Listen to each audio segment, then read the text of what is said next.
wasaaradda waxbarashada iyo tacliinta sare oo ay garabsanaya ururka dhalinyarada Qalimaal ayaa guddoonsiisay deeq waxbarasho oo buugaaga dugsiga sare ee degmada Balli-Gubadle. Deeqdan waxbarasho ayuu cadadkeedu dhammaystir 15 kartoon oo buugaaga ah luqadda Ingiriisiga. Guddoonsiinta deeqdan ayaa kama horreyn waxaa halkaasi ka hadlay guddoomiyaha ururka aqoon-yahanada Qalimaal Sheekh Yuusuf Nuux. maamulka iyo lacagta wasaaradda waxbarashada iyo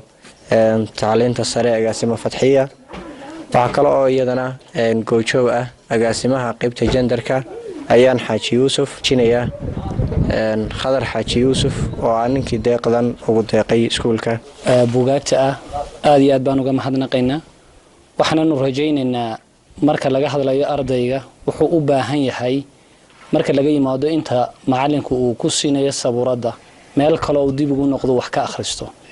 marka alxamdulillah maanta hadda intan Ingiriisi sidoo kale isla goobtaasi waxaa ka hadlay maamulka dugsiga sare Al-Jasiira Khadar Xaaji agaasimaha waaxda lacagta wasaaradda waxbarashada iyo tacliinta sare Marwe Fadxiya Dubad dhamaantood hadaladooda ayaa ku jihaysnaa horumarinta waxbarashada degmada Balli-Gubadle siira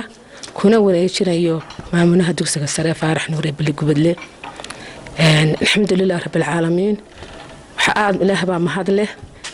hadaynu maanta dadkeennii aynu sida ugu dadaalayno oo buugaag iyo wixii marba loo helay loo keenayo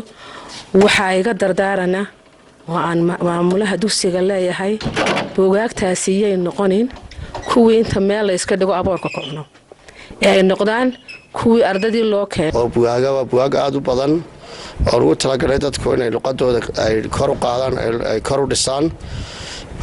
waxa farxadii ah in aan ku kalsoonahayna in ay ka faa'iideysan doonaan waxqabadkaasi Cabdiraxmaan Samriye on Cable TV Balli-Gubadle.